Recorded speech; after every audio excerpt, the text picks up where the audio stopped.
Education में आप सभी का स्वागत करता हूं। दोस्तों आज हम बहुत इंपॉर्टेंट टॉपिक पर बात करने वाले हैं। जी दोस्तों, जैसा कि आप सभी लोगों को पता है, पिछले 10 सालों में डीए और डीआर 125% तक पहुंच गया था। यानी 2006 से लेके 2016 तक आपका 125% डीए पहुंच गया था। लेकिन 2016 से लेके आपका अभी 2026 तक जो पे कमीशन लगेगा 8वां, तब तक आपका जो डीए और डीआर जो 60% भी बड़ी मुश्किल से यहाँ पे पहुंच पा रहा है। तो इतना सारा डिफरेंस किस हिसाब से है, उसको क्या रीजन है, उसको अपन इस वीडियो में समझने वाले हैं। साथ ही दोस्तों 8th पे कमीशन का जो है यहाँ पे मोटिव है अर्थव्यवस्था में सुधार। जी हाँ दोस्तों, हर पे कमीशन का अपना अपना एक मोटिव रहता है इसके अंदर, और उसके अकॉर्डिंग भी यहाँ पे काफी सारा रोल रहता है। उसके अकॉर्डिंग भी फिटमेंट फैक्टर तय किया जाता है, उसका भी बड़ा रोल यहाँ पे रहता है। तो अर्थव्यवस्था में सुधार, कर्मचारी और पेंशनर्स की जीवन शैली में सुधार करने की बात की जा रही है, अर्थव्यवस्था में सुधार करने की बात की जा रही है। तो इसमें सरकार बहुत अच्छा खासा एक्शन ले सकती है। और अभी भी उम्मीद बची हुई है कि 2.57 से लेकर 3.68 तक जो फिटमेंट फैक्टर आपकी बढ़ोतरी संभव है। डीए इतना कम होने के बावजूद भी इतनी पॉसिबिलिटी बनी हुई है कि आपका फिटमेंट फैक्टर अच्छा खासा इसमें हो सकता है। और सरकारी दस्तावेज जो गवर्नमेंट डॉक्यूमेंट है उनके आधार पर बताएंगे कि जो दो कारण मैं आपको मोटा मोटा बताने जा रहा हूँ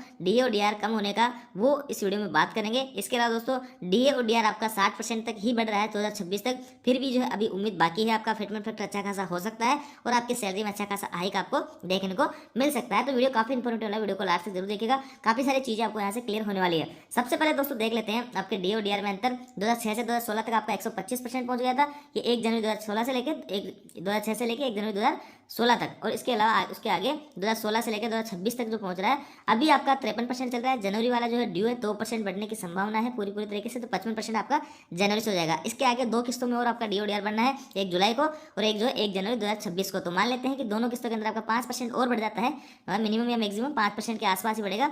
तो यहाँ पे आपका जो है टोटल 60%, यानी 60% तक का आंकड़ा आप छू पा रहे हो 1 जनवरी 2026 तक। तो दोनों के अंदर डिफरेंस अगर देखने को मिलेगा तो 65% का डिफरेंस आपको देखने को मिल रहा है महंगाई भत्ते में। तो इतना बड़ा डिफरेंस, बहुत बड़ा मेजर डिफरेंस है, मतलब आधा 50% से भी ज्यादा डिफरेंस यहाँ पे आपको देखने को मिल रहा है। तो इसके 2 मोटे कारण जो है मैंने यहाँ पे रिसर्च किया, सामने निकल के आए। पहला जो कारण है यहाँ पे रेट ऑफ इन्फ्लेशन यानी मुद्रास्फीति की बात की गई है, और दूसरा जो कारण इसका डीओ डीआर कम बढ़ने का वो है फॉर्मूले में बदलाव। दोनों कारणों पर विस्तार चर्चा करेंगे कि रेट ऑफ इन्फ्लेशन का मतलब क्या है। जैसे लेबर ब्यूरो की जो साइट है वहाँ पे जो सरकारी आंकड़े हैं वो क्या दिखाते हैं इन्फ्लेशन के, क्या वाकई जो है 2006 से 2016 तक इन्फ्लेशन ज़्यादा था और 2016 से लेकर 2026 तक जो है इन्फ्लेशन यहाँ पे कम हो रहा है। तो ये इन्फ्लेशन की रेट पहले देख लेते हैं, उसके बाद में फॉर्मूले में क्या कुछ बदलाव किया गया वो भी मैं आपको इस वीडियो में बताने वाला हूँ। तो चलते हैं अपन लेबर ब्यूरो की यहाँ पे साइट पर। देखिए दोस्तों, अपन आ गए हैं लेबर ब्यूरो के ऑफिशियल साइट पे, और इसी के आधार पे लेबर ब्यूरो की जो रिपोर्ट होती है, इंडेक्स के जो आंकड़े होते हैं, उन्हीं के आधार पर सरकार डीए और डीआर का अनाउंसमेंट करती है। तो इस लेबर ब्यूरो के अकॉर्डिंग यहाँ पे रेट ऑफ इन्फ्लेशन क्या रही है पिछले सालों की वो देख लेते हैं। 2006 से लेकर 2000 आपके जो है 16 तक के देखते हैं सबसे पहले। तो देखिए दोस्तों, यहाँ से 2006 स्टार्ट हो जाता है, ये बेस ईयर यहाँ पे 2001 बराबर 100 इसको बेस ईयर माना है।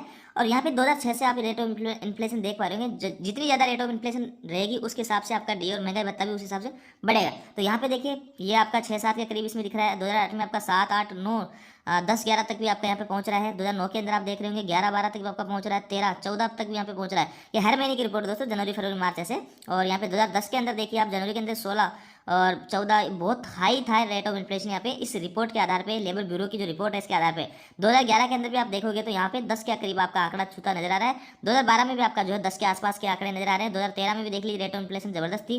2014 में थोड़ा सा इसमें अंकुश लगा, और 2015 भी थोड़ा ठीक ठाक है पड़ा। लेकिन पिछले सालों में आप देखोगे 2009, 10, 11 इनमें तो बहुत ज़्यादा रेट ऑफ इन्फ्लेशन थी इस लेबर ब्यूरो की रिपोर्ट के आधार पे। इसके बाद में दोस्तों 2016 के बाद में आप देखोगे तो रेट ऑफ इन्फ्लेशन बहुत ही डाउन आपको नजर आ रहा है। देखिए यहाँ पे आपके 2020 तक के आंकड़े दे रखे हैं, तो इनमें इतना कहीं भी आपको रेट ऑफ इन्फ्लेशन नहीं दिख रहा है, वही 5-6 के करीब आपका रेट ऑफ इन्फ्लेशन यहाँ पे पहुंच रहा है। तो इसी कारण, यही मोटा एक कारण यहाँ पे नजर आ रहा है डी और डीआर में कम बढ़ोतरी होने का, क्योंकि रेट ऑफ इन्फ्लेशन यहाँ पे कम जो है दिखाई दे रहा है 2016 के बाद में। जबकि 2016 से पहले यहाँ पे देखिए रेट ऑफ इन्फ्लेशन आप खुद यहाँ पे डिफरेंस कर पा रहे हैं। यहाँ पे जो 12, 13, 14 तक का जो आंकड़ा छू पा रहा था, यहाँ देखिए 14.99 यहाँ पे इसमें आपका 2009 के दिसंबर में तो 15% के करीब तक यहाँ पहुंच गया था। लेकिन यहाँ पे आपको जो है 5-6 से ज़्यादा कहीं भी नहीं दिखेगा। इन 2023 तक के जो आंकड़े हैं यहाँ पे 21, 22, 23 तक के, तो इनमें आपको जो है 6, 7, 8 के करीब, 5, 7, 5, 6 के करीब आपको रेट ऑफ इन्फ्लेशन देखने को मिला। तो एक मोटा मेजर कारण ये था, ये सरकारी डॉक्यूमेंट, ऑफिशियल डॉक्यूमेंट है सरकार के लेबर ब्यूरो के। तो इन्हीं के आधार पर भी एक मोटा कारण ये भी बनता है डीओ डीआर कम बढ़ने का 2016 के बाद में। अब इसके बाद दूसरा कारण अपन देखेंगे।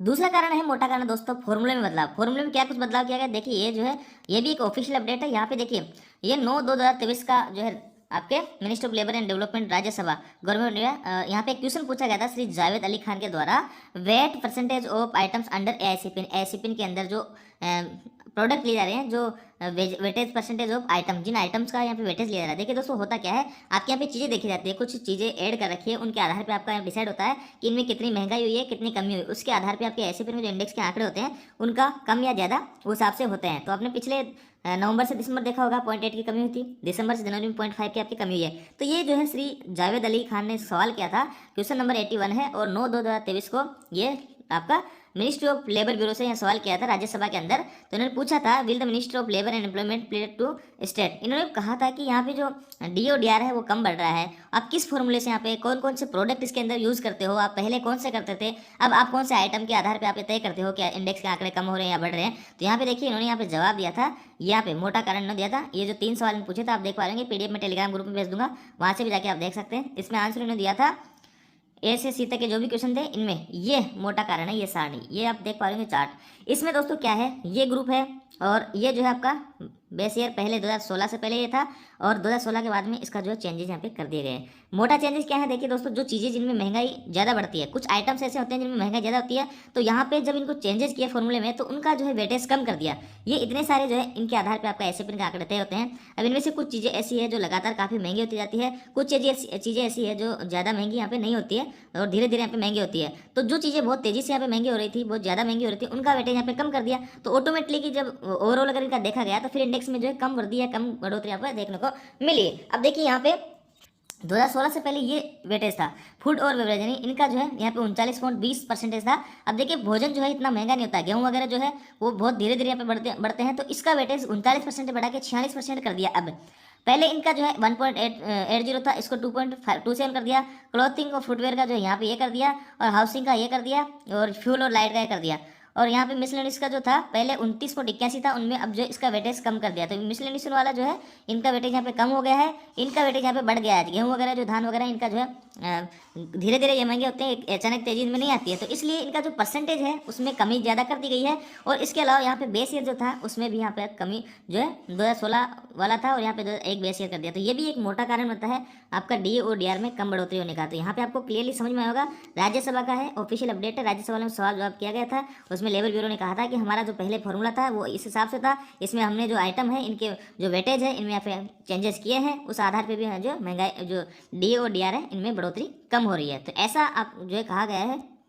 तो दोस्तों यहाँ से आपको क्लियरली समझ में आएगा कि किस हिसाब से पहले यहाँ पे 2016 बेस ईयर था, फिर बाद में 2001 कर दिया गया, और जो आइटम के वेटेज थे उनमें भी यहाँ पे ऊपर नीचे किया गया। ये भी एक दूसरा मोटा कारण यहाँ पे बनता है DODR कम होने का। अब देखिए दोस्तों, DODR कम होने के बावजूद भी क्या आपका जो है यहाँ पे फिटमेंट फैक्टर अच्छा खासा निकल के आ सकता है? बिल्कुल निकल के आ सकता है दोस्तों, इसका भी मैं आपको रीजन बताता हूँ। अब देखिए दोस्तों, 8वें वेतन आयोग के अंदर जो फिटमेंट फैक्टर बढ़ेगा या जो सैलरी में ग्रोथ होगी वो 3 चीज़ों पे डिपेंड करती है। पहली आपकी इन्फ्लेशन, दूसरी आपकी जो कमेटी जो इस जो पूरी रिपोर्ट को तैयार करेगी उसके अंदर काफ़ी सारी चीज़ें प्लस माइनस होगी, वो उस पर डिपेंड करता है। और तीसरा जो है गवर्नमेंट का अप्रूवल, सबसे इंपॉर्टेंट होता है गवर्नमेंट अप्रूवल। गवर्नमेंट लास्ट में क्या देना चाहती है और गवर्नमेंट किस हिसाब से यहाँ पे अप्रूवल देती है। देखिए सबसे पहले तो इन्फ्लेशन यानी आपकी जो DODR अभी 60% के करीब पहुंच रहा है, तो वो आपका महंगाई भत्ते के हिसाब से आपको वो बेसिक में मर्ज हो जाएगा, तो 1.60 तो यहाँ से निकल जाएगा। कमेटी भी डिसाइड करेगी, यहाँ पे जो कमेटी होती है 30% इसका वेटेज होता है कि ये सरकार को किस हिसाब से रिकमेंड करे कि किन किन चीज़ों में यहाँ पे महंगाई हुई है, क्या क्या हुआ है, किस हिसाब से, बहुत सारी चीज़ें पे कमीशन के अंदर बहुत सारी चीज़ें देखी जाती है, तो उनके आधार पर कमेटी भी तय करती है। तो 30% यहाँ पे कमेटी का रोल रहता है आपका फिटमेंट फैक्टर तय होने में। और लास्ट में सबसे फाइनल होता है गवर्नमेंट का अप्रूवल। तो देखिए दोस्तों, यहाँ पे 1.60 तो आपका बेसिक और DA को मर्ज करने पहुंच रहा है। अब इसको यहाँ पे सरकार कितना बढ़ाए, सरकार क्या करती है, बेसिक और DA को मर्ज करने के बाद में जो फैक्टर आता है उसके ऊपर एक इंक्रीमेंट देती है, सरकार के ऊपर डिपेंड करता है पूरी तरीके से। और ये जो कमेटी जो है रिकमेंड करती है, इन दोनों चीज़ों को मिला के यहाँ पे सरकार अपनी तरफ से कितना इंक्रीमेंट देती है उस पर डिसाइड होता है। अब सरकार मान लो इस पर 50% का आपको जो है इंक्रीमेंट दे दे, 60% का इंक्रीमेंट दे दे, सरकार के ऊपर डिपेंड करता है, 20% का दे दे, 15% का दे दे, 30% का दे दे, तो जितना बड़ा इंक्रीमेंट सरकार यहाँ पे देगी उतना ही आपका फिटमेंट फैक्टर बढ़ेगा और उसी हिसाब से आपकी सैलरी यहाँ पे बढ़ने वाली रहेगी। तो मैं पिछले सालों के कुछ आंकड़े दिखाता हूँ पे कमीशन के।